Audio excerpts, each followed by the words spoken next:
Je suis CEO d'une jeune startup qui s'appelle iPiezo, que j'ai créée avec un associé en septembre 2023. iPiezo, évidemment, ça parle de piézoélectricité, donc c'est vraiment le centre de notre travail. On utilise des technologies piezo qui existent déjà. Et donc en fait, nous, ce qu'on fait, c'est vraiment, on dit, écoutez, j'ai besoin de développer tel ou tel système de vibration. Nous, on dit, ok, on sait qu'on peut acheter tel système du commerce, produire telle partie pour l'adapter, et ensuite l'installer. Il y a deux aspects qu'on a découverts, donc ça nous a fait un peu marrer. Les machines qu'on utilisait à la base, elles permettent de faire du soudage en fait par ultrason. Et l'autre, c'est de la découpe. Et en fait, on s'est rendu compte que nos machines, la même chose, tu rajoutes une lame au bout et en fait, tu fais la découpe dans la plupart des entreprises agroalimentaires du monde. Donc c'est assez marrant de dire qu'avec notre machine, on peut casser des éprouvettes en titane et couper des pizzas et des gâteaux.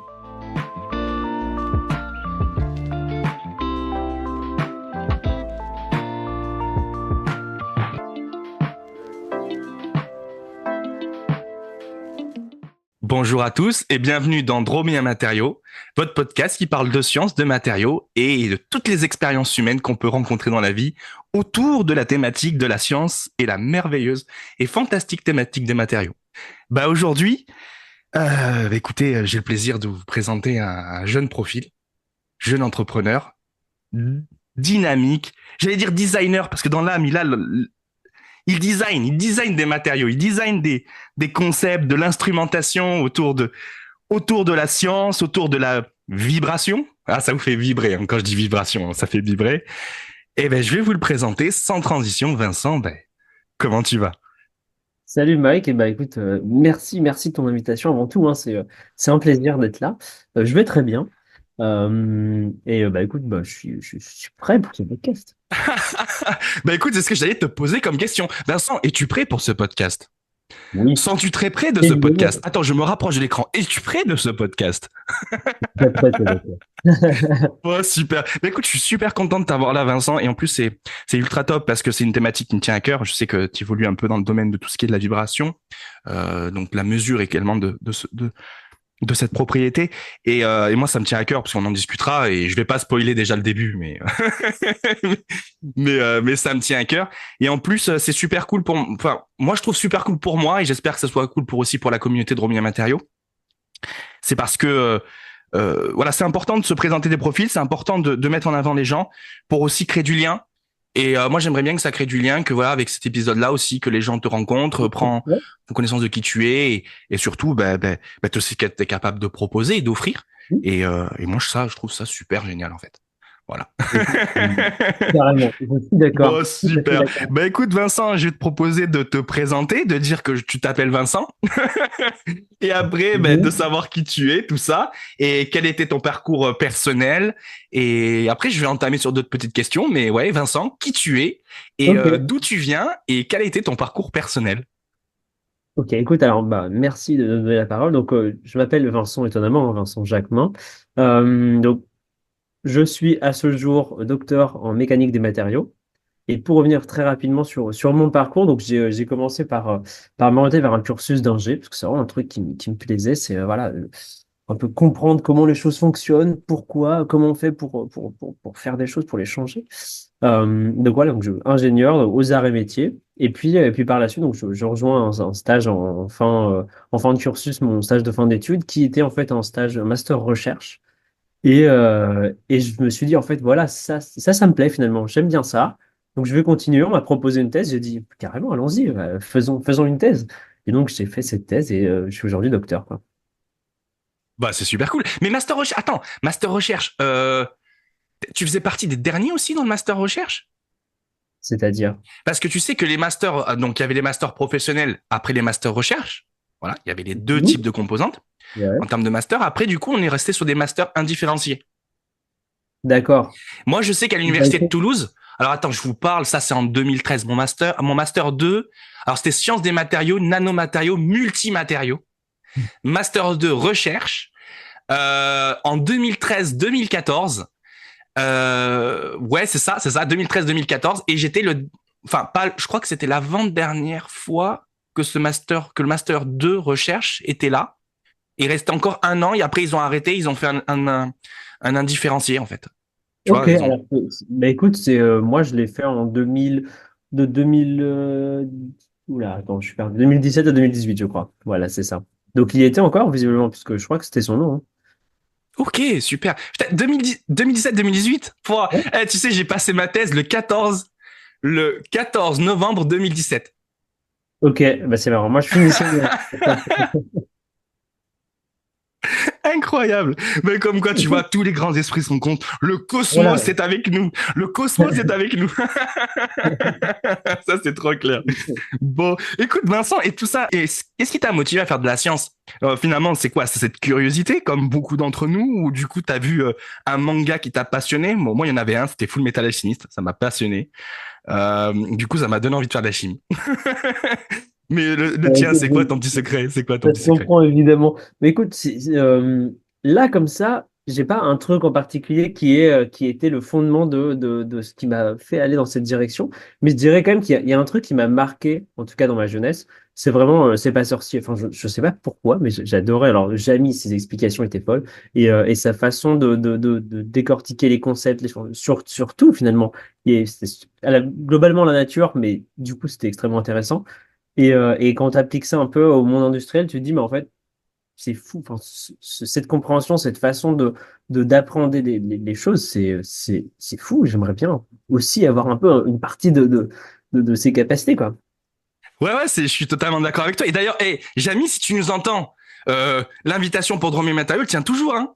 Moi, j'ai toujours envie de voir comment un journaliste arrive à gérer donc tout ce domaine scientifique et tout ça, et comment finalement la science est vue d'un point de vue journalistique.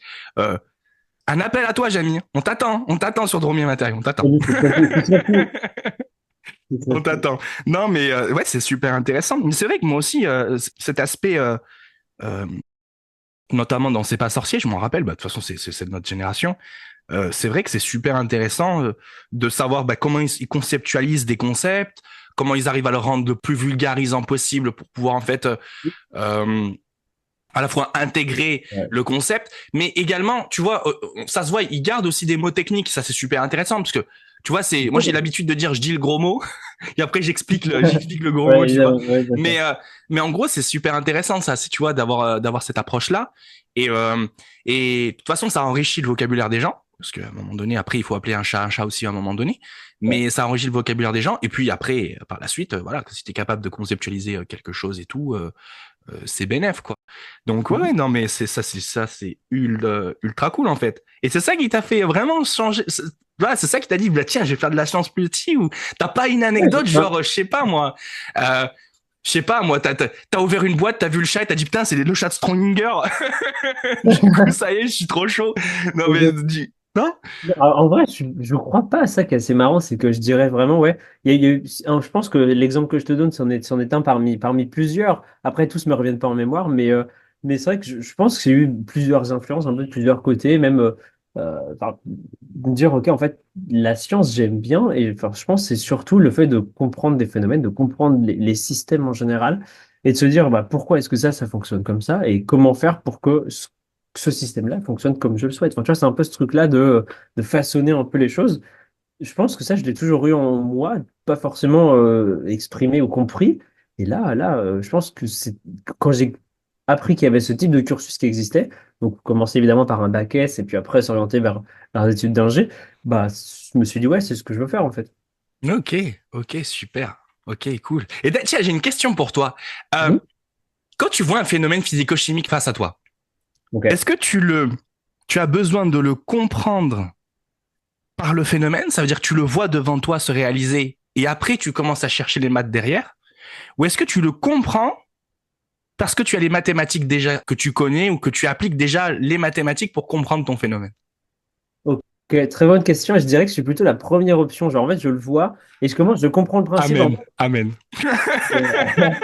Je comprends le principe et après je me dis, ok, maintenant on va aller comprendre un peu ce qu'il y a derrière et tout ça, mais de base, c'est le principe avant tout, enfin le phénomène avant tout, quoi. Ouais, c'est clair. Parce que tu sais, j'ai eu cette discussion avec une personne là, récemment et la personne m'a dit non, non, moi, il faut que moi, les mathématiques me permet de savoir c'est quoi le phénomène. Je lui Ok. dis, mais attends. Je lui dis, mais attends, les maths.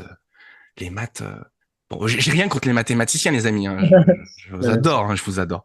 Mais je lui dis, mais attends, les maths, c'est, si tu veux, c'est la transcription d'un phénomène retranscrit littéralement au sens littéraire d'une certaine façon, parce qu'en fait, c'est c'est la grammaire, l'orthographe, enfin la conjugaison, tu sais. Tu écris un phénomène sous forme d'une équation mathématique, comme des hiéroglyphes, tu écrirais des hiéroglyphes, tu Ouais, vois. bien sûr. Mais ce système d'écriture, il est valable à l'instant T. À l'instant T plus 1, T plus 2, T plus 3, peut-être que tu vas inventer des nouveaux opérateurs qui n'existent pas. Par exemple, le Mike. Voilà, le Mike, le nouvel opérateur, le Mike. Voilà, le Mike, il C'est est pas, capable attends. d'opérer tout ce que tu veux. Je suis docteur, de toute façon, je suis capable d'opérer ce que je veux. Mais voilà, il est capable d'opérer ce que tu veux. Mais par contre, la notion d'avoir un objet, par exemple, qui tombe, bon, tu vas me dire, effectivement, on va dire sur Terre, parce qu'en comme ça, il y a la gravité, il tombe. Mhm, Ben, en fait, lui, il est immuable. Il se passera toujours comme ça. À moins qu'on ait mhm. un changement, je sais pas, moi, d'une propriété de la planète qui fait que c'est plus vrai. Mais ça sera toujours vrai. Par contre, l'interprétation, par rapport là, à l'heure actuelle, on l'interprète avec des forces. Demain, on va l'interpréter avec l'opérateur Mike, qui est la nouvelle force vectoriable Non, je comprends multidimensionnelle, grave. tridimensionnelle. Et là, tu vas me dire que ta compréhension, elle va changer. Tu vois? Ouais, Tu non, vois mais bien sûr, je suis d'accord. Je pense que ça recoupe un peu la vulgarisation. Genre, euh, tu comprends un truc d'une certaine manière, on te l'explique autrement, tu le comprends même encore mieux. Et du coup, ouais. je trouve que c'est un peu ce principe-là, ouais, je suis d'accord. Ouais, voilà, c'est ça, c'était intéressant. Et du coup, la personne, lui, non. Il me disait, non, si on est capable de mettre des mots et de créer une sémantique et de mettre des mots dessus, ben, on est capable de comprendre. J'ai dit, ouais, ok, mais non, mais le phénomène en tant que tel, il faut déjà être atterré par ce phénomène pour après se poser des questions, comment tu le retranscris. Tu vois? C'est comme tu, voilà, bah, c'était une parenthèse, mais je trouve super intéressant dans le domaine de la science, en tout cas. Comme quoi, la Oui, science est moi, je observation suis pour d'accord. moi, avant même d'être Absolument. conceptualisé sous forme de Absolument. formules et ainsi de suite. Mais de toute façon, Donc, je crois que c'est un peu comme ça que ça fonctionne. J'ai quand même l'impression que globalement, la plupart soit des grands découvreurs, soit des scientifiques, en fait, voient des choses, observent un phénomène et se disent pourquoi ça fait ça, juste pourquoi ça fait ça. Et après, c'est l'explication qui arrive. Et donc, j'ai l'impression que c'est quand même l'ordre logique des choses.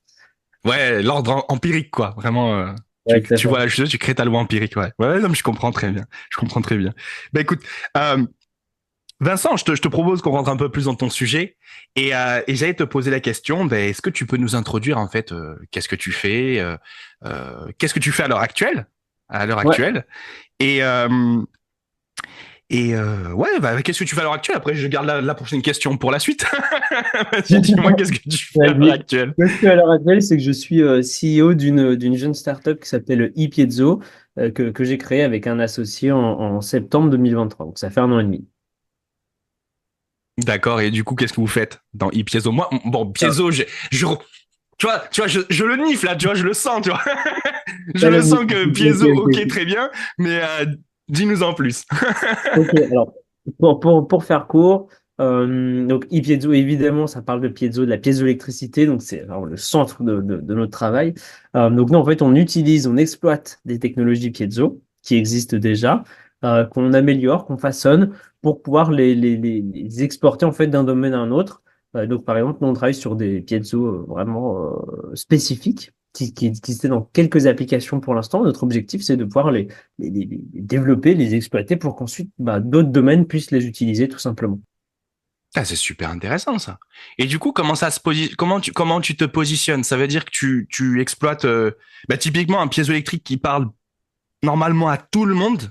Mhm. C'est la petite pointe qu'on dit, la petite pointe diamant qui est sur le, tu sais, sur l'appareil de lecture des vinyles, tu vois. J'ai plus Ouais, en tête ouais, ouais, le ouais. phonographe ou je sais pas, c'est Hein, comme ça. hein.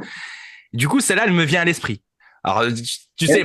enfin, moi, ça me vient à l'esprit le truc. Mais tu mets en fait un petit, et tu mets donc un petit dispositif piézoélectrique et en fait, pour pas que la tension s'effondre, tu mets un amplificateur opérationnel derrière pour récupérer une tension pour pas qu'elle s'effondre, pour que tu puisses après derrière récupérer finalement ton signal électrique qui va se transformer en son et du coup, voilà. Tu vois. Ouais, mais Du bien coup, sûr, mais celui-là absolument. il me vient à l'esprit. Bon, après, il y en a C'est des c'est plus techniques, facile. notamment dans l'amortissement passif qui me vient à l'esprit aussi.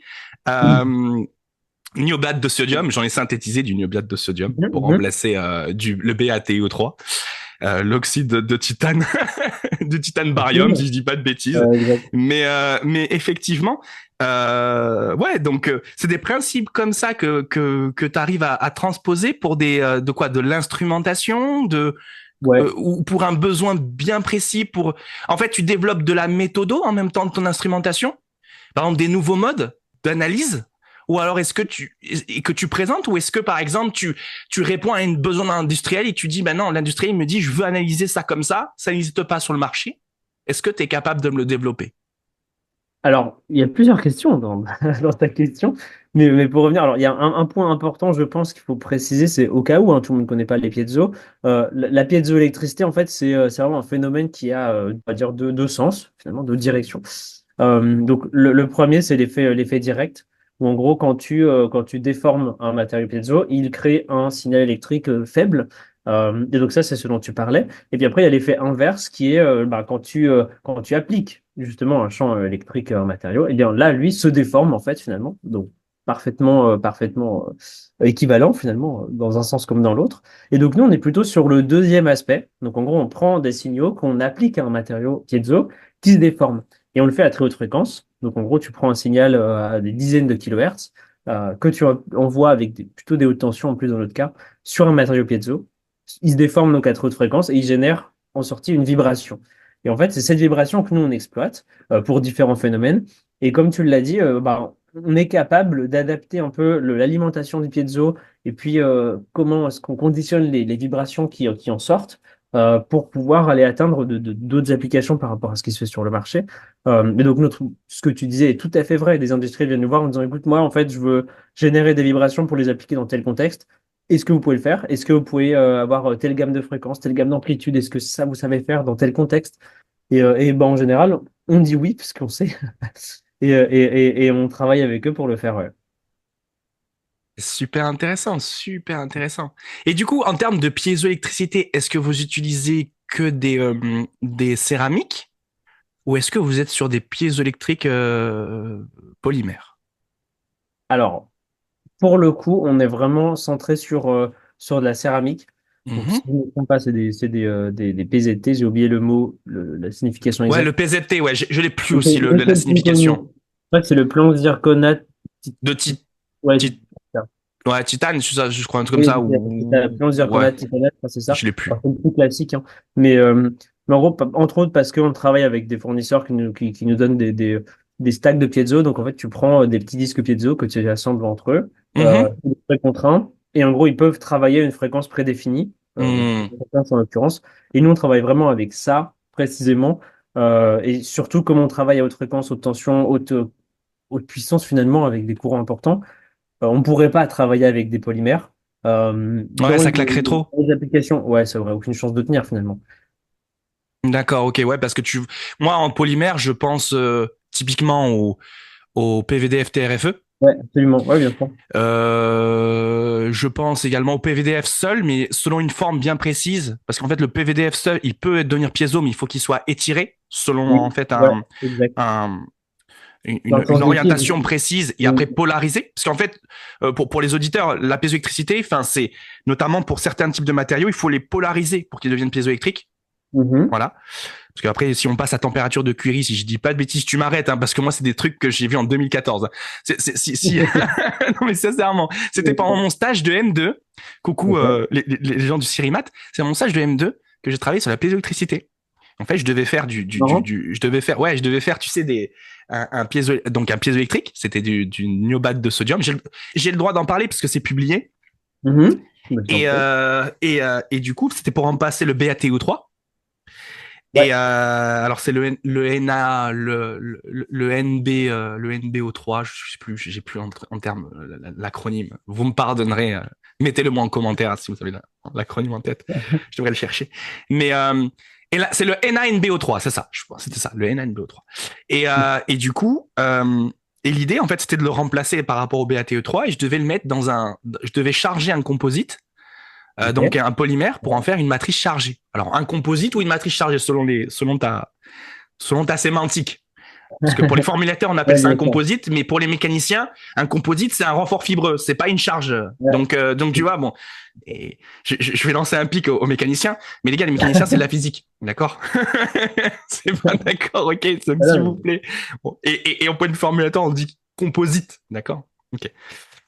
Bon, quoi qu'il en soit, je vais pas me faire des amis, mais bon, surtout pas les mécaniciens, je pense. Ils sont bienveillants, ils sont bienveillants, ça va. Mais tu vois, tu avais vraiment ce concept-là. En fait, on devait remplacer ça. Et surtout, en fait, c'est parce que le NNBO3, en fait, il avait une température. Alors, c'était pas de Curie, elle, parce qu'en fait, c'était assez ambigu en termes de température. Parce que c'était alors, j'ai plus en tête. Il y avait deux formes qu'il avait.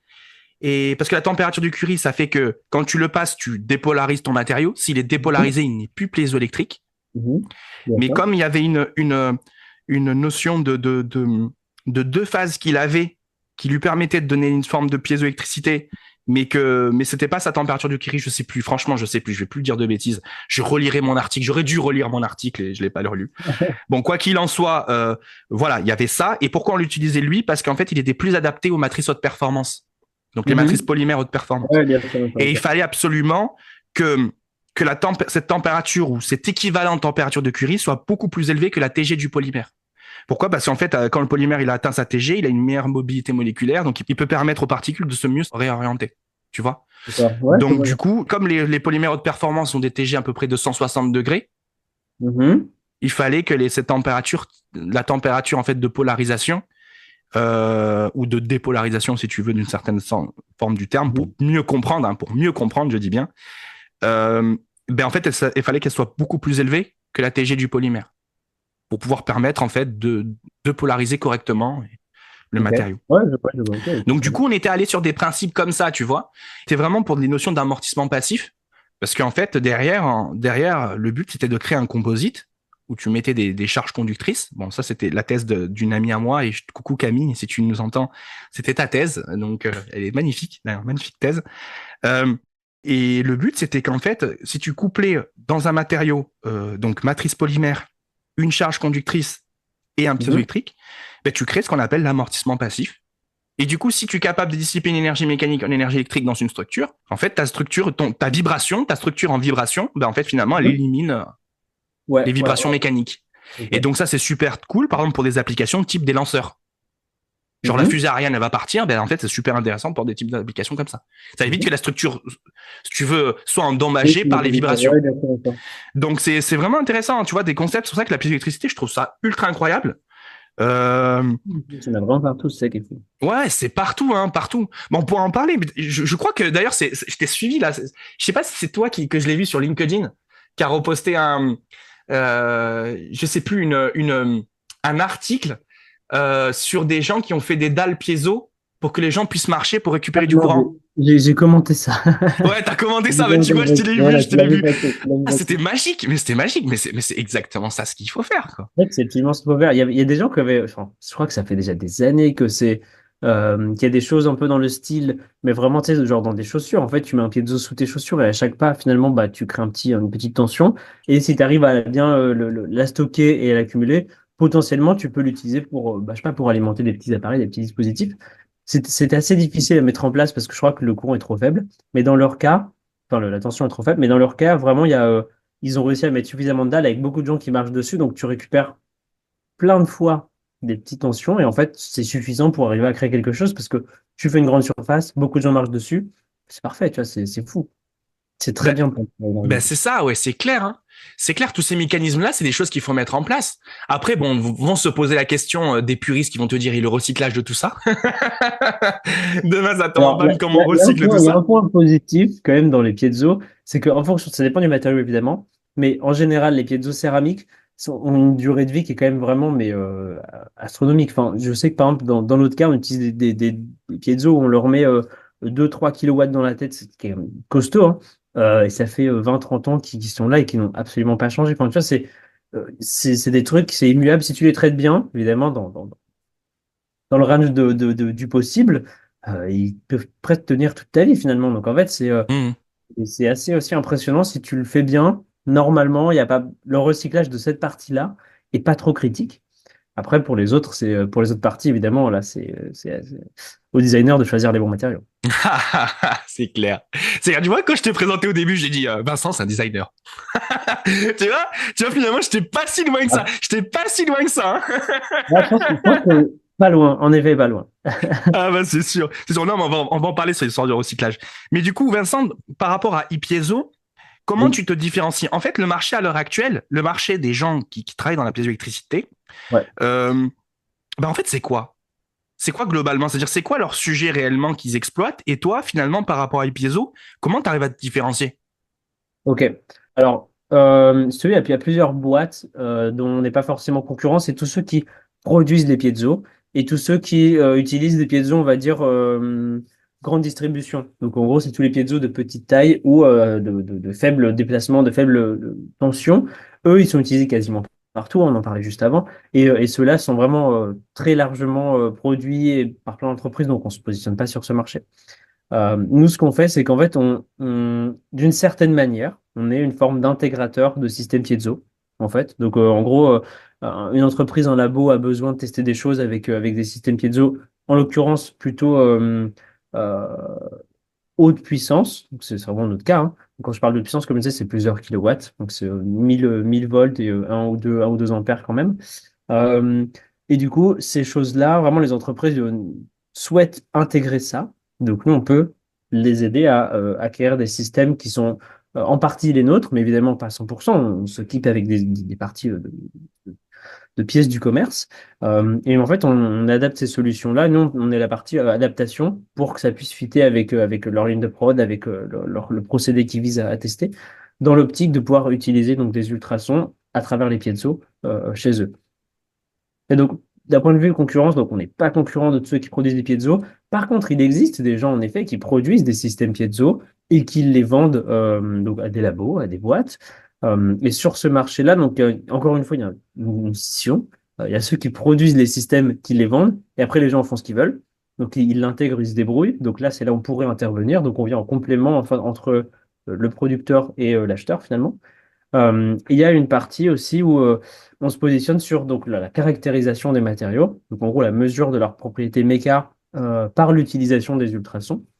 Donc on vient faire des essais destructifs, parfois non destructifs sur les matériaux, avec des tests ultrasons. Et là-dessus, il y a quelques boîtes dans le monde, je crois qu'il y en a 5 qui existent, donc qui produisent ce type de machine.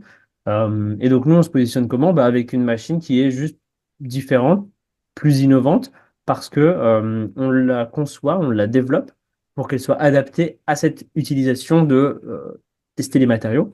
Alors que, en l'occurrence, la concurrence a utilisé une machine qui existe depuis très longtemps, elle a adapté industriellement pour la vendre, pour la commercialiser finalement, mais il n'y a pas vraiment ce côté dédié au test des matériaux.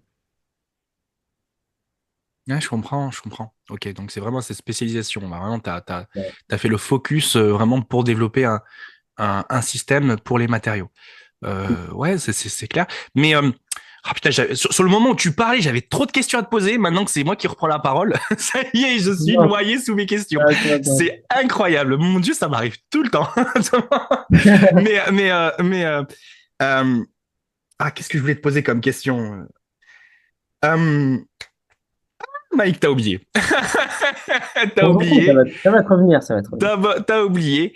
Euh, oui, donc il y avait une question. J'avais une question par rapport donc au système, notamment les systèmes. Donc du coup, effectivement, ça peut t'arriver de prendre des systèmes du commerce et les redesigner pour une application donnée. Donc c'est bien ça?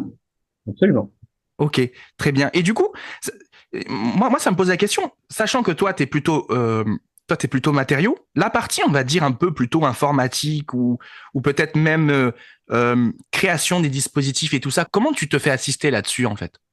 Alors, disons que moi, je suis parti matériaux, à savoir, bah, comme tu le disais, hein, quel matériau on teste et comment Mhm. l'adapter pour pouvoir le tester avec notre dispositif. Je suis aussi sur la partie adaptation de la transmission des vibrations, parce que c'est purement du dimensionnement de pièces, du choix de matériaux et juste bah, des tests finalement, donc de la calibration, ce genre de choses, ça je sais faire. Mais en gros, heureusement, j'ai un associé, et cet associé est un ingénieur mécatronique électronique. Donc en fait, lui connaît parfaitement tout ce qui est carte mère, circuit, carte PCB.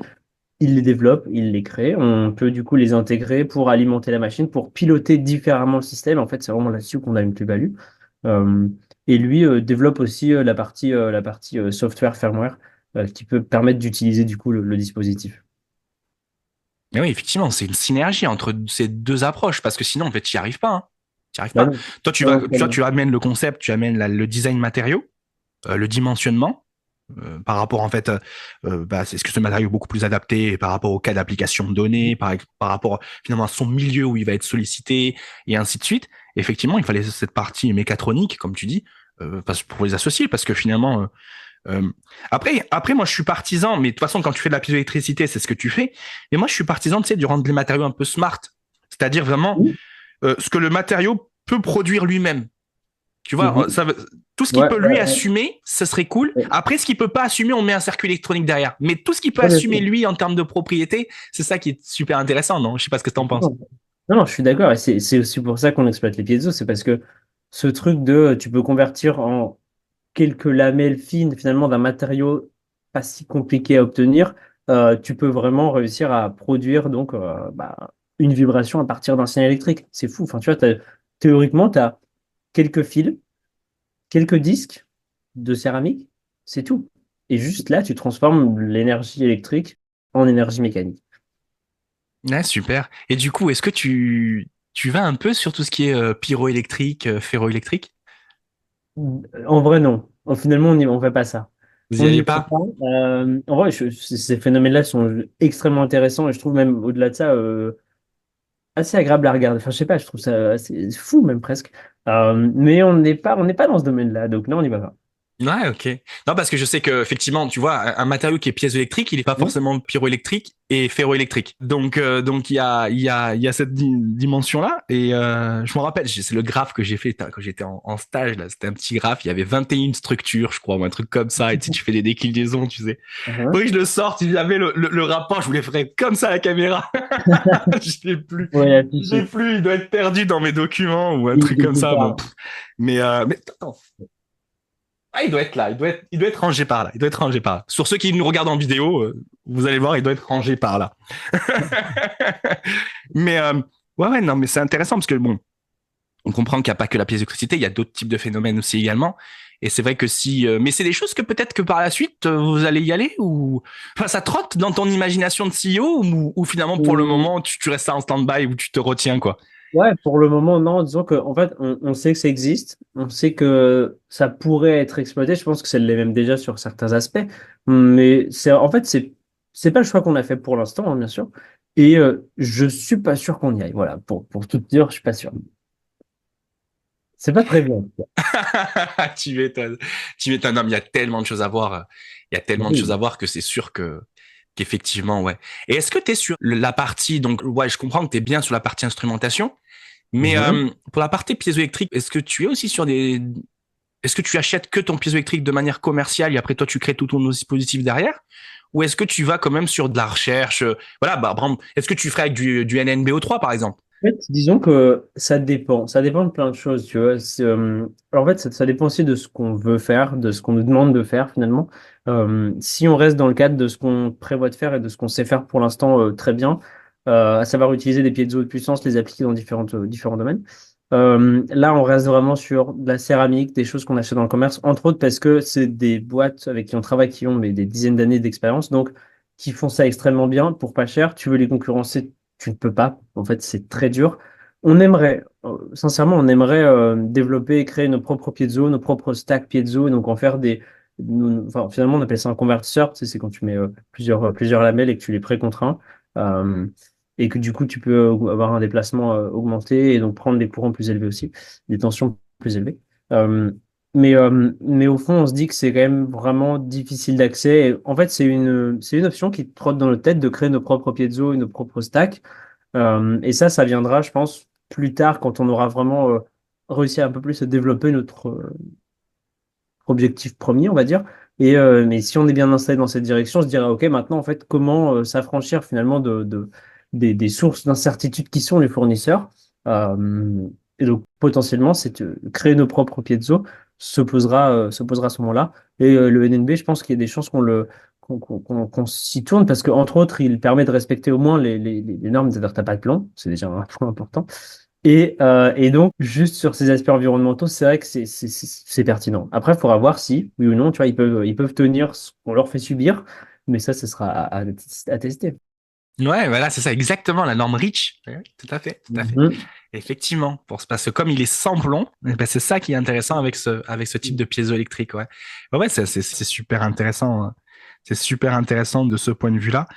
Euh, Moi, ce qui me fait penser là, dans toute cette discussion, du coup, en termes de, bon, j'allais te poser deux questions en fait. J'allais te proposer en termes par rapport à la concurrence, te dire un peu, voilà, finalement, là, mais tu nous as déjà parlé un peu de de la concurrence. Finalement, toi, tu es plus dans une approche synergique avec les gens, ce que Oui. j'apprécie.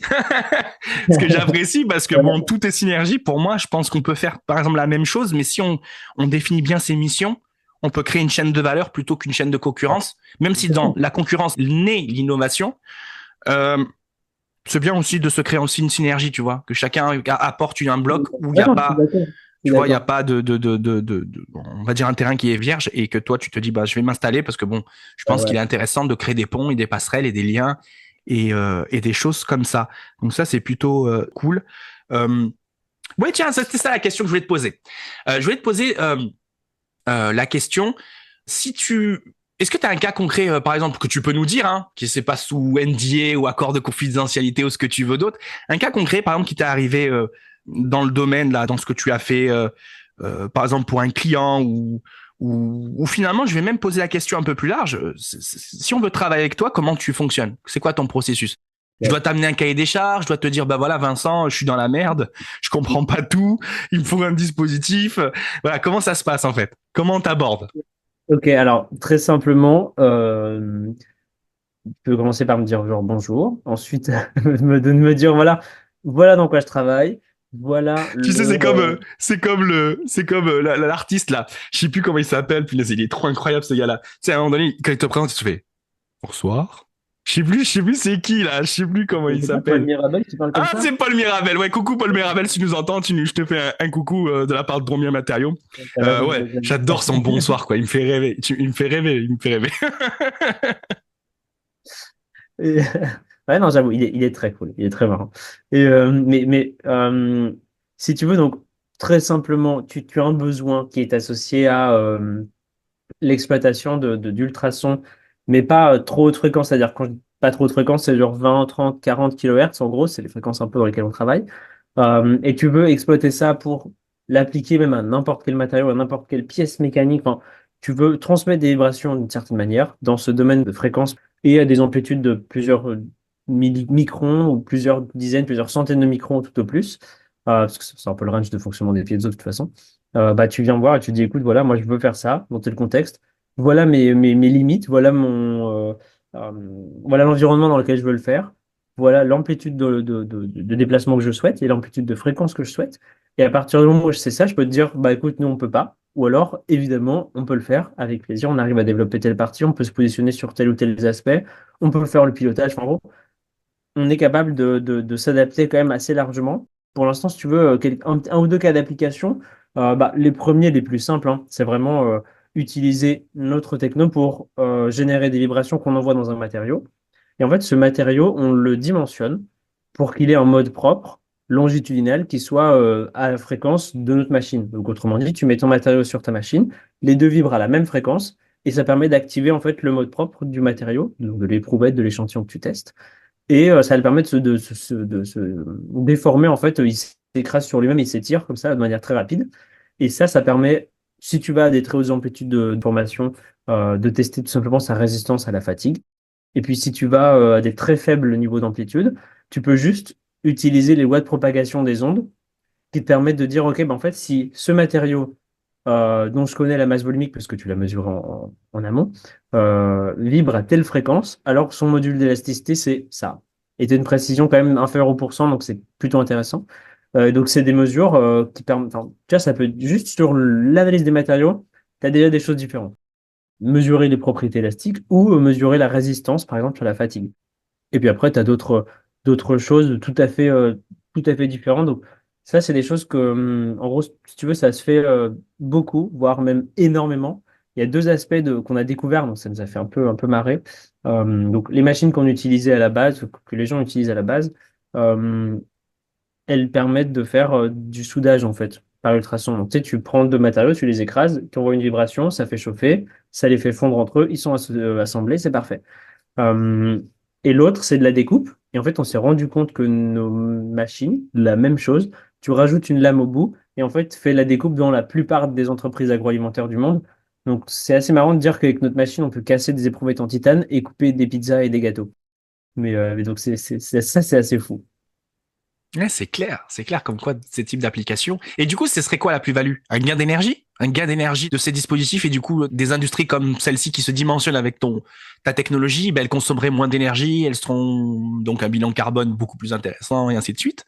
Alors, c'est un des aspects, mais c'est pas, disons que c'est pas le plus important. Mais c'en est un, évidemment, parce que tu consommes plus de la même manière. T'as pas besoin de. En gros, si tu veux, pour tester un matériau, si on prend juste cet aspect-là, hein, enfin, cette application-là, au lieu d'avoir une machine potentiellement très encombrante et qui fonctionne même peut-être de manière hydraulique, donc avec des fluides qui sont évidemment pas bons pour l'environnement, et qui consomment quand même suffisamment, enfin, pas mal d'énergie également, et heureusement électrique, mais quand même pas mal. Nous, on a vraiment un système qui est restreint. Je sais pas si tu peux le faire tenir sur 1 mètre cube, donc sur un bureau sans aucun problème, qui fonctionne avec une prise de courant lambda et c'est tout. Donc en fait, c'est vrai que sur ces aspects-là, c'est très intéressant. Mais l'aspect la plus grosse valeur en fait ajoutée qu'on a, c'est vraiment sur la durée, puisque comme tu travailles avec des systèmes à haute fréquence, si tu veux faire des essais de fatigue, bah, tu réduis la durée par un facteur 100 par rapport à une machine conventionnelle. Et si tu veux faire des mesures de propriété élastique, de la même manière, tu installes ton échantillon en quelques secondes, tu fais l'essai en quelques secondes. Donc en fait, en soi, en 1 minute ou 2, tu as ton résultat. Donc sur ces aspects-là, la rapidité est le premier. D'accord, très bien. Bon, bah écoute, c'est incroyable, hein, c'est incroyable d'essayer. Et du coup, vraiment, ces dispositifs-là, pour le moment, vous avez déjà un dispositif que vous vendez clé en main ou alors du coup, pour l'instant, c'est que des modules que, selon le client, vous allez venir l'installer chez lui ou comment ça se passe? En fait, il y a les deux. Donc, on a cette double option. Le modèle long terme est vraiment associé à développer notre système clé en main. Donc, 100%, tu as le système d'alimentation, le piezo, les pièces qui viennent adapter pour conditionner la vibration. Et tout ça, c'est un package avec, qui peut être distribué. Celui-là est encore en développement parce que les aspects pilotage sont quand même assez complexe dans ce qu'on veut, on envisage de faire. Mais sur un aspect plus court terme, en fait, ce qu'on a voulu faire aussi, et ça permet de tester le marché, ça permet de valider un peu l'offre, en gros, chercher le product market fit aussi. Euh, donc, aligner son produit avec ce que le marché souhaite. Et donc, en fait, nous, ce qu'on fait, c'est vraiment, on nous dit, écoutez, j'ai besoin de développer tel ou tel système de vibration. Nous, on dit, OK, on sait qu'on peut acheter tel système du commerce, produire telle partie pour l'adapter et ensuite l'installer. Et en fait, c'est vraiment ça qu'on est capable de faire. Donc, plus ou moins du sur-mesure pour l'instant et du clé en main à terme. D'accord, très bien. Bon, bah ça va. Bah, après, en termes de limites, vraiment, clairement, tes limites à l'heure actuelle, à l'heure actuelle, c'est quoi par rapport à ta prestation? Les limites, ça va être, bah, évidemment, on ne pourra pas prendre genre 3 ou 4 prestations en même temps, puisque ça fait beaucoup de choses, puisqu'à chaque fois, on est quand même très spécifique sur un développement. On ne peut pas travailler avec toutes les demandes. C'est-à-dire que si tu nous dis, moi, je veux des vibrations qui sont à, je sais pas moi, 1 MHz, et puis dans tel ou tel contexte, on ne pourra pas se positionner. Nous, il faut vraiment que ce soit sur des vibrations qui sont inférieures à 100 kHz, on va dire, c'est le grand max. Donc, pour des choses qui sont dans le début du domaine des ultrasons, finalement.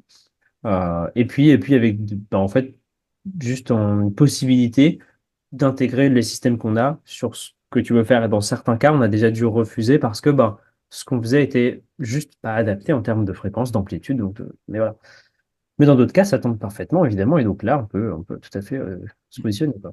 Et du coup, tes cibles, c'est quoi? À l'heure actuelle, c'est beaucoup des laboratoires qui viennent te voir ou c'est des entreprises, des jeunes startups, des grosses entreprises? Comment ça se passe en termes de cibles? Non, c'est réellement 50-50. Donc en fait, on a à la fois des labos avec qui on travaille qui, eux, sont vraiment très amont, ont des idées globalement très innovantes, dont je peux évidemment pas parler car on est sous NDA.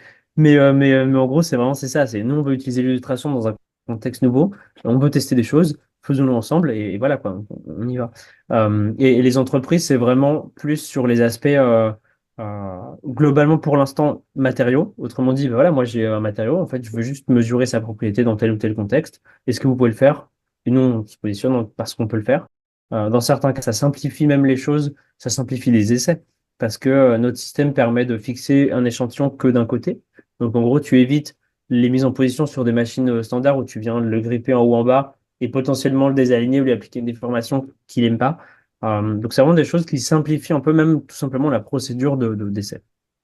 D'accord, ok, bah écoute, c'est ultra cool, hein. De toute façon, tout ça, toutes ces approches là, et surtout travailler. Du coup, je pense que tu as la possibilité de travailler dans des projets européens et on t'intègre dans des trucs comme ça, quoi, par exemple, des choses comme ça. Ouais, carrément, Ouais, c'est une des options, ouais, tout à fait.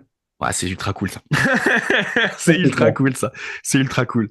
Euh, du coup, c'est vrai qu'on, je voudrais aborder une question avec toi, c'est vrai qu'on n'a pas abordé encore jusqu'à l'heure actuelle, mais quel est ton état d'esprit, quel est ton ressenti en tant qu'en fait entrepreneur dans le milieu, alors généralement c'est toujours la question, ouais, c'est quoi ton état d'esprit dans le milieu de la tech? Puis nous on n'est pas dans le milieu de la tech, mais D'accord, dans ok. le milieu de la science, du coup c'est quoi ton état d'esprit en fait? Comment t'es arrivé là et, et qu'est-ce qui t'a motivé à entreprendre dans le milieu de la science, sachant que c'est un milieu quand même qui pour moi est soumis à pas mal de stéréotypes, sachant comme la science c'est quelque chose un peu de euh, peut-être archaïque, peut-être d'un peu du vieux monde, tu vois, avec les clichés du vieux professeur, Ouais, ou bon, alors des clichés un peu ouais, peut-être ouais, ouais.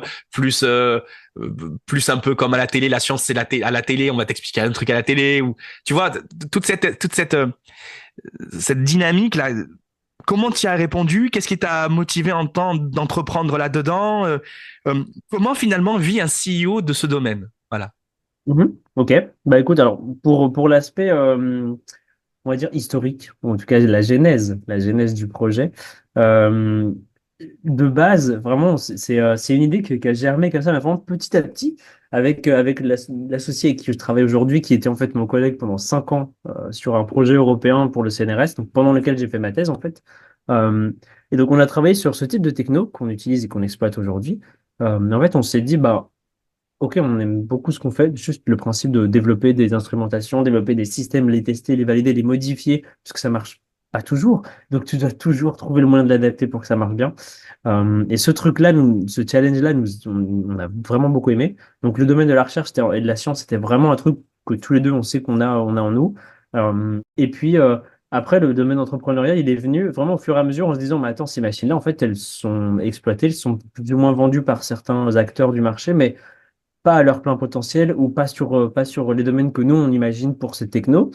Donc, en fait, on a eu envie un peu d'une certaine manière de pousser ces technos plus loin vers d'autres horizons et de l'améliorer aussi avant tout.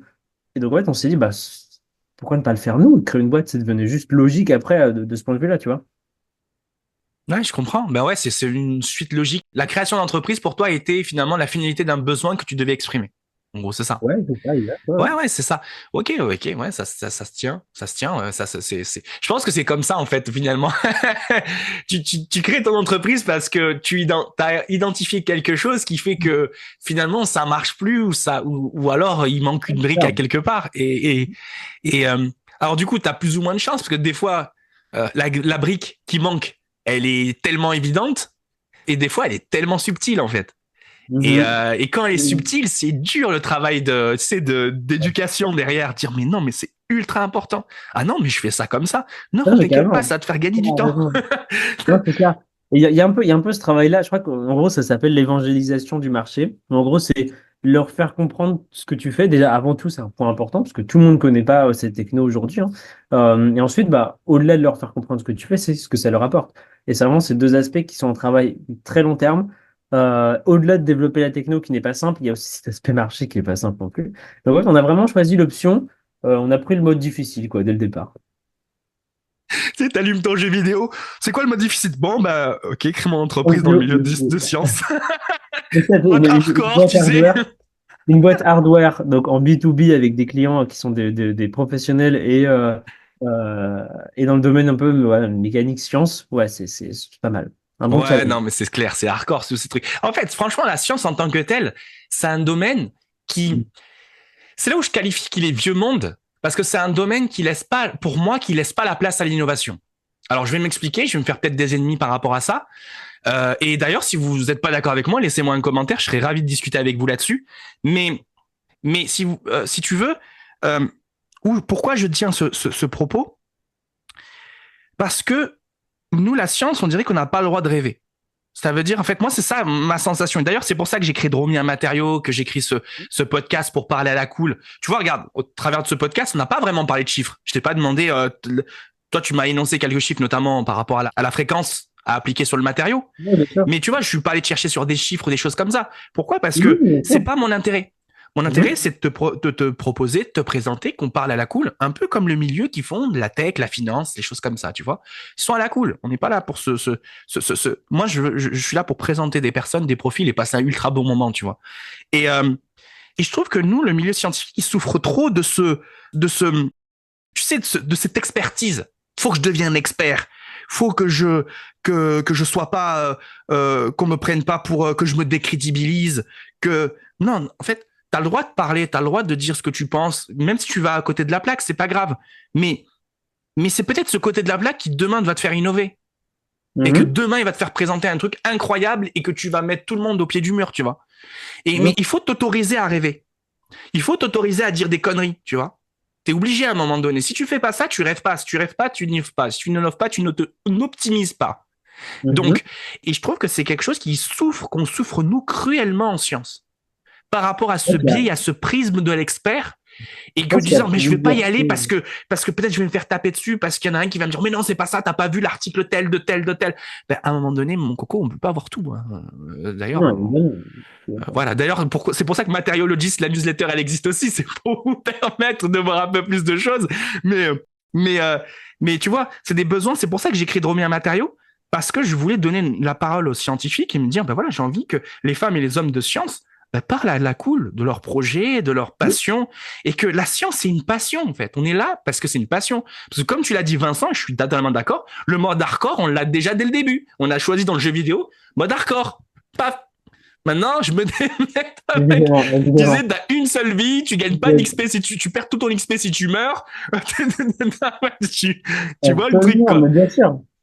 C'est ça qu'on a choisi. Non, en fait, je suis tout à fait d'accord avec toi. Enfin, en gros, c'est un peu une impression qu'on a. Je pense qu'il y a même d'autres sources. Enfin, tu vois, en gros, on est dans un monde qui est d'une certaine manière régi par la science en arrière-plan, sans que beaucoup de gens s'en rendent compte.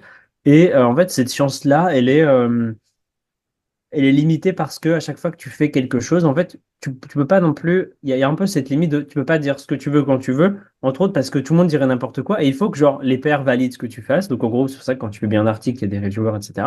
Et donc, tous ces process-là ralentissent les choses, un peu chiant. Et ensuite, tu as tout l'aspect normalisation dès que tu veux utiliser un système un peu complexe et que tout le monde l'utilise correctement parce que c'est tellement complexe qu'en fait, il faut l'expliquer proprement pour que chacun puisse l'utiliser parfaitement et de manière répétable. Et en fait, tous ces trucs-là font que ça ralentit les choses. Et donc, en effet, ce qui est ralenti et un peu lent, tu as tendance aussi à l'associer à bah, l'ancien professeur qui travaille encore sur papier, qui prend son temps, qui machin.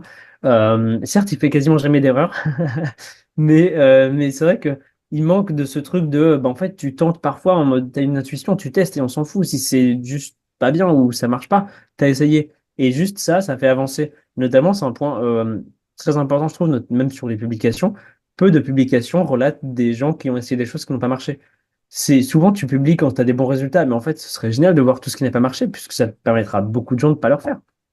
Bah oui, pas de résultat est un résultat. Exactement. Et oui, évidemment.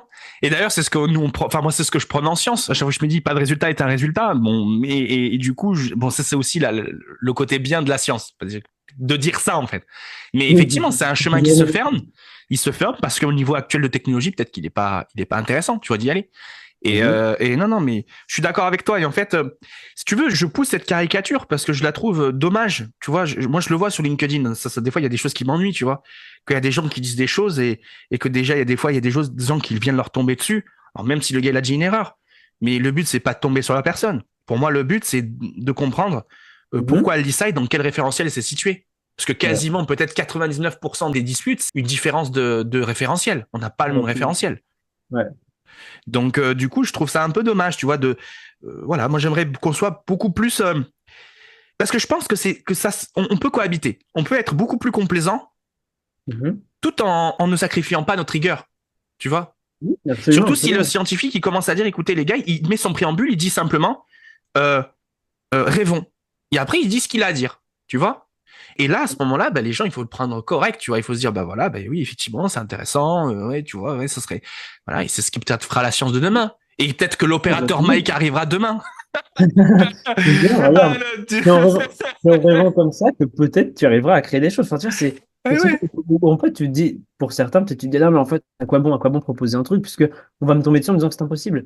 Et aussi un peu ce truc-là où tu t'oses pas forcément juste parce qu'il y a ça, mais en fait, on s'en fout, enfin, faut tester, quoi. Ouais, ouais. Non, mais c'est sûr, c'est super cool. Moi, je suis totalement OK là-dessus et ouvert là-dessus. D'ailleurs, c'est pour ça que Dromia Matériaux existe, hein. C'est pour proposer, voir la science différemment, voir la science de manière plus humaine et plus inclusive. Et c'est ce que je défends avec Dromia Matériaux. Et moi, j'ai envie de...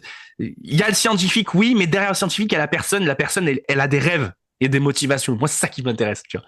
C'est ça qui m'intéresse. Parce que c'est ça qui alimente le scientifique. Parce qu'on vit Ouais. tellement un métier qui est tellement difficile que si on n'a pas la passion derrière, en fait, il vaut mieux raccrocher le tablier, enfin raccrocher la blouse, excuse-moi, restons dans le thème, raccrocher la blouse et, et changer de choses, quoi, changer complètement, parce qu'en fait, sinon, tu t'y arrives pas. Donc c'est pour ça que c'est vraiment les femmes et les hommes derrière la science qui me passionnent et que j'adore mettre en avant avec Dromien Matériaux. Mais écoute, c'est super incroyable. Moi, j'adore. De toute façon, c'était la thématique. Je crois que ça fait partie des thématiques avec les polymères, la piézoélectricité qui me passionne. Je crois que ça fait partie. T'as coché toutes les cases, Vincent. C'est pas ça. En plus, ça tombe bien parce que dans certains cas, tu as aussi des polymères composites, des polymères piezo, pardon. Ouais, C'est ce que je tout dis, à donc en fait. fait, tu peux mélanger les deux, donc ça, c'est quand même Ouais, cool. mais ce que tu dis, c'est pas faux, hein. Quand tu dis polymère composite, j'ai compris Oui, l'explication. oui, C'est oui, bien vraiment un sûr. composite à matrice organique. Oui, Et bien sûr. effectivement, tu as raison. Il y a des polymères qui n'ont pas cette propriété de piézoélectricité. Mais tu prends par exemple les hautes performances, comme du PIC ou du PEC, qui n'ont Ouais, pas cette propriété-là. Je suis totalement d'accord avec toi. Et quand tu lui associes une charge piézo, en fait, tu lui donnes une propriété extrinsèque de la bien. piézoélectricité, mais par une Exactement, charge ouais, bien sûr. piézoélectrique. Donc oui, oui, tout à fait, tu as raison. Il y a des piézoélectriques composites. Ouais, ouais, ouais, ouais, ouais. Ouais, tout à fait. Euh, du coup, j'allais te poser la question, et là, on va rentrer dans un autre pan du podcast, et ça, c'est un pan que j'apprécie particulièrement, ton état d'esprit. Là, je veux parler à l'homme, là, je veux parler à l'homme, Ok, tu vois, ok, je veux ok. parler à l'homme, Vincent, on va rentrer dans le cœur du sujet. Très bien. Franchement, ton état d'esprit, ton approche, euh, si tu dois garder encore ta casquette de chercheur, Mhm. mais voilà, et que tu parles vraiment avec un esprit critique de ton domaine, euh, quel est ton état d'esprit sur ton domaine? Est-ce que toi, tu penses que tu apportes vraiment quelque chose ou tu penses que tu es arrivé à une limite et que finalement, peut-être que tu faudra se réinnover, se réinventer, optimiser? Euh, les yeux dans les yeux, Vincent, vas-y, les yeux dans les yeux, il faut que tu me dises les trucs. Ok, Parle-moi avec ton cœur, voilà, parle avec ton cœur. Dis-moi ok, où tu mais... galères et dis-moi, toi qui parlais d'ailleurs qu'on ne dit pas assez des échecs. Voilà, dis-moi où tu Ouais, galères bien sûr. qu'est-ce que et où on doit arriver quoi, où tu veux arriver. C'est quoi ta vision de CEO, ta vision de personne? Ok, eh ben écoute, en toute transparence, mon état d'esprit, il est très fluctuant, évidemment. Enfin, genre, c'est un jour sur deux, tu te dis, ce que je fais, c'est génial, ok, ça va révolutionner le domaine dans lequel je travaille. Et le lendemain, tu te dis, pourquoi je fais ça en fait? À quoi bon? Pourquoi pas faire autre chose? Et en fait, ça, c'est l'état d'esprit sincère que je te livre. Euh, Après, d'un point de vue, par rapport à mon domaine, je pense que ce qu'on fait est très innovant et sur certains aspects peut-être trop, dans le sens où on est à peine trop tôt par rapport à la maturation du marché.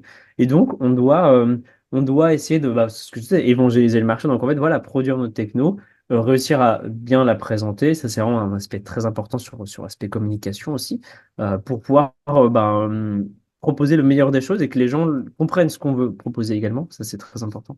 Mais donc, vraiment, ouais, on est, enfin, mon état d'esprit, donc CEO, c'est de me dire, OK, en fait, ce que je fais, je pense que c'est réellement le futur de la caractérisation des matériaux.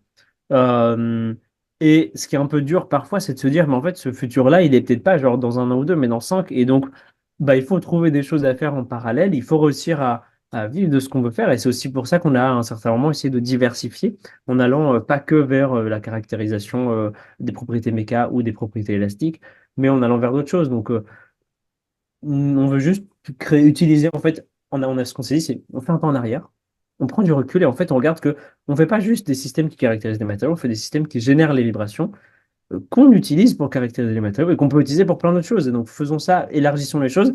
Et donc, mon état d'esprit, c'est quand même vraiment ouvert depuis presque un an maintenant, où se dire, bah, en fait, il faut pivoter, il faut pas avoir peur de se dire que ce que tu veux faire de base, si c'est pas bon, si c'est pas prêt maintenant, c'est pas grave, genre, ça va être prêt un jour. Donc, faut juste être... Là, on est quasiment prêt, on est un peu en avance, c'est tout. C'est pas mal d'être en avance aussi. Donc, sur ces aspects-là, c'est quand même vraiment l'objectif final produire quelque chose qui soit utile, qui permette d'accélérer les procès industriels pour les rendre plus compétitifs. Entre autres, ils en ont besoin, surtout en Europe en ce moment. Et donc, ces aspects-là qui sont à la fois inquiétants et qui donnent un peu envie de faire les choses, bah, tu te dis, ouais, je suis dans un mood fluctuant, mais globalement positif. Ouais, c'est clair. Mais là, du coup, j'allais te sauter la question et te dire, mais où t'as galéré le plus? Où vraiment, là où tu dis, putain, là. Ok, et Là, ben, tu me dis, mais j'en peux plus, j'en peux plus, j'en peux plus. Mike, j'en peux plus, Mike. J'en peux plus, Mike. Tu vois, en gros, c'est où à ce moment-là, bien précis, où tu te dis, où putain. maintenant, tout de suite, c'est globalement la prospection. Parce que, bah, évidemment, il y a des étapes qui sont infinies. Tu dois récupérer des contacts. Tu dois qualifier que c'est les bonnes personnes à contacter. Puis ensuite, tu dois faire la démarche de les contacter en leur envoyant le bon message. Ça se trouve, c'était pas la bonne personne, donc là, tu as des rebonds, c'est un peu long. Et dans le meilleur des cas, évidemment, tu as des retours positifs, mais cette démarche-là, elle est infinie, et puis c'est pas marrant, en fait. Donc, Bah, je te rejoins complètement. Je te rejoins complètement. Moi aussi, c'est cette démarche en fait, si tu veux, le cœur du travail, je l'adore. Mais en fait, je me rends compte, et je sais pas si toi, tu as eu cette impression de te faire macrophager par tout ce qui est auxiliaire. Je sais pas, t'as pas cette impression-là. Moi, par exemple, moi, avec le podcast, tu prends Dormi un matériau, tu prends Matériau 10, ouais. tu prends la startup que je suis en train de lever en même temps. Mhm. Et du coup, je vais dire le mot et je vais, comme ça, je saurai si les gens, ils ont écouté l'épisode jusqu'à la fin et tout. Avec Cosmos Materia, que je suis en train aussi de créer. D'ailleurs, c'est la première fois que j'en parle, là, enfin, Ouais, c'est sur super. LinkedIn, mais j'en ai pas parlé encore réellement. Euh, il y a des moments où, en fait, je me fais tellement macrophager par tout ce qui est auxiliaire, c'est-à-dire le développement des outils pour travailler, le montage vidéo, euh, que finalement, le cœur du métier, mais j'y arrive pas, en fait. Tu vois? J'y Non, arrive je suis pas. d'accord. J'y arrive pas. Et j'ai tellement envie d'automatiser tout ça. En fait, là, je suis en train d'essayer d'automatiser tous les petits trucs annexes pour garder mon cœur de métier, tu vois. Et c'est trop difficile, sincèrement. Pour moi, je vous en dis honnêtement, c'est trop difficile pour moi. Ouais, Je sais bah, pas. écoute, je te rejoins à 100%. Enfin, vraiment, j'ai vraiment l'impression que parfois, tu sais, quand tu as une tâche qui est importante, tu as un truc qui est vraiment le cœur de ce que tu dois faire ou surtout sur du développement. Donc, en gros, pour des choses un peu long terme, bah, en fait, tout ce qui est autour, tu te dis, attends, mais il y a trop de trucs, ça sert à rien, ça, c'est pas, tu sais, c'est le 80-20. En gros, il y a 20% qui t'apportent 80% de la valeur ou en tout cas de ton objectif. Et tout le reste, il faudrait réussir à l'éjecter, entre guillemets. Et c'est quand même pas simple. Et toutes ces démarches d'automatisation, en fait, c'est à la fois très bien, mais ça demandera, du coup, bah, comme tu es sûrement en plein dedans, hein, le bon moment, le bloc où tu passes 1 2 mois, tu fais que ça. Après, ça ira, mais ces 2 mois-là sont pas simples, pas du tout. Mais en fait, ce que je me suis rendu compte, c'est que, tu vois, j'avais tendance, moi, à créer les outils avant même que j'en ai besoin. Et finalement, je gagne énormément de temps à créer ces outils parce que toujours, je suis dans Ouais, exact. l'anticipation. Et en fait, Ouais, là, je je me suis suis rendu d'accord. compte, là, je me suis pris une résolution, là, résolution de 2025, là. 45 au carré, là, je me suis mis une résolution 45 au carré. Ma résolution 45 au carré, c'est, Mike, oublie les outils, travaille. Et puis, quand on a besoin, que tu vois que tu en as besoin à un moment donné parce que tu es vraiment le doigt dedans, Mhm. développe. Voilà, Ouais, mais développe un truc rapidement et voilà. Et ne te casse plus la tête. Terminé. Tu vois, parce que franchement, je passe du temps des fois affolant à créer tout ce qui est autour et le cœur du métier, ben en fait, je peux pas le produire. Et si je le produis pas, ben en fait, l'argent rentre pas. On va pas se mentir. Et finalement, ben en fait, tu arrives, t'es chocolat quoi, crame, t'es cramé quoi, t'es cramé mentalement, t'es cramé physiquement, t'es cramé partout. Et derrière, la reconnaissance, ben zéro en fait. Même toi, tu te donnes même pas de reconnaissance parce qu'en fait, tu te dis Ouais, putain, mais j'ai évidemment, je rien suis foutu. d'accord. Je suis d'accord. D'accord. En fait, c'est terrible parce que c'est vraiment le cercle vicieux où tu t'éloignes un peu du truc et tu fais de plus en plus de choses, mais jamais utile. Enfin, je te rejoins là-dessus. C'est vraiment aussi un des aspects d'une prise de conscience de fin 2024 de se dire en fait, bah attends, à quoi bon s'équiper de telle ou telle chose si en fait j'ai un besoin qui est pas qui est moyen, tu vois. Enfin, en tant que j'ai pas un besoin concret, ça sert à rien de passer le cap d'aller dans telle direction, de commencer à acheter tel truc, de développer telle ou telle solution. Donc ouais, non, c'est à l'économie, on va dire. On se tourne vers l'économie. C'est clair, c'est clair. Du coup, c'est super. Ben, en fait, là, j'allais te poser la question de rétrospective, mais on y est dedans, clairement, la perspective rétrospective. Du coup, en Mhm. quelques mots, les perspectives pour cette année 2025, qu'est-ce que tu t'es fixé comme cap? Ben écoute, le cap, c'est simple, c'est finaliser le développement de nos technos. Donc vraiment avoir la R&D qui est conclue ou sur le point d'être conclu, on acceptera ça aussi fin 2025 parce qu'il y a toujours des aléas, hein. Euh, aussi, ben, évidemment, idéalement obtenir de nouveaux clients cette année et puis faire des réalisations qui nous permettent juste de dire, bah voilà, en fait, c'est de là-dessus qu'on est capable de faire et dans quelles conditions. Parce que c'est un truc où quand tu commences, c'est toujours lent. Et donc, plus t'en as, mieux c'est, puisque tu as du coup du recul, tu as des stats, tu as des choses, tu peux commencer à projeter un peu mieux.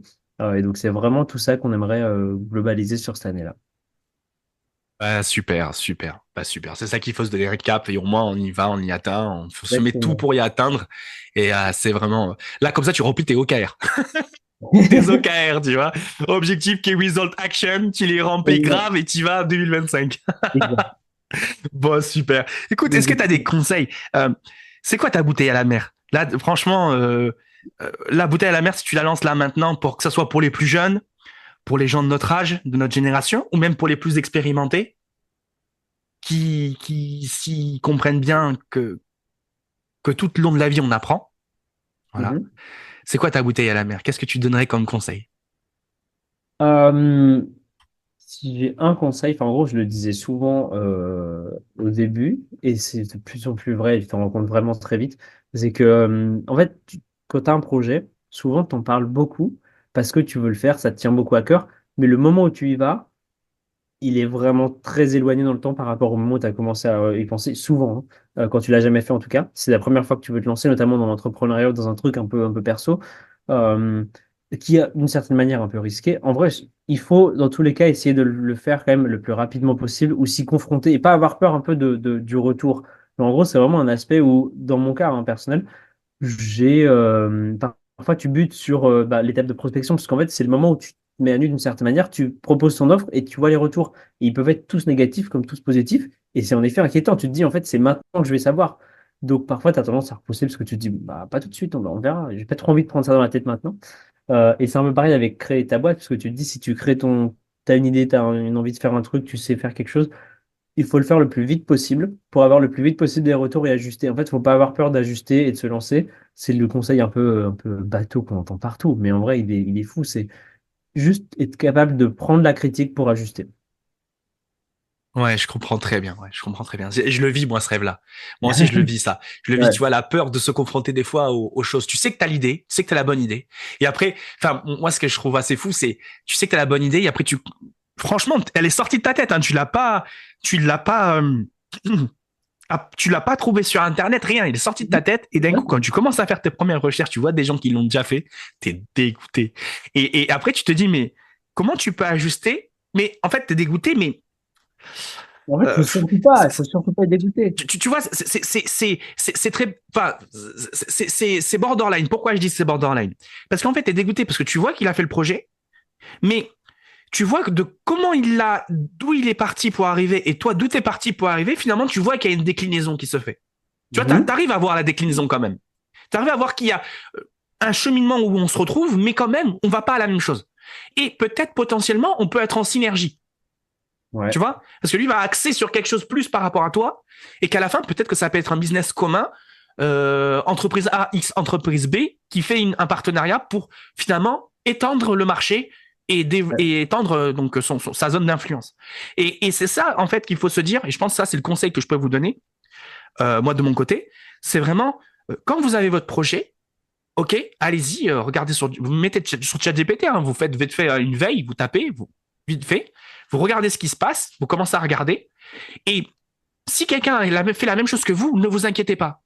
Parce qu'en fait, posez-vous la question, comment il est arrivé et comment vous êtes arrivé à l'idée. Mhm. Et après, par rapport à là, vous allez pouvoir en fait vous dire, ah oui, mais oui, je suis peut-être une branche de son idée. Peut-être que moi, je peux me spécifier plus par rapport à lui. Ou peut-être que lui, il est plus spécifique, moi, je veux le voir plus général. Et à ce moment-là, si c'est un truc plus spécifique, je vais l'envoyer chez lui.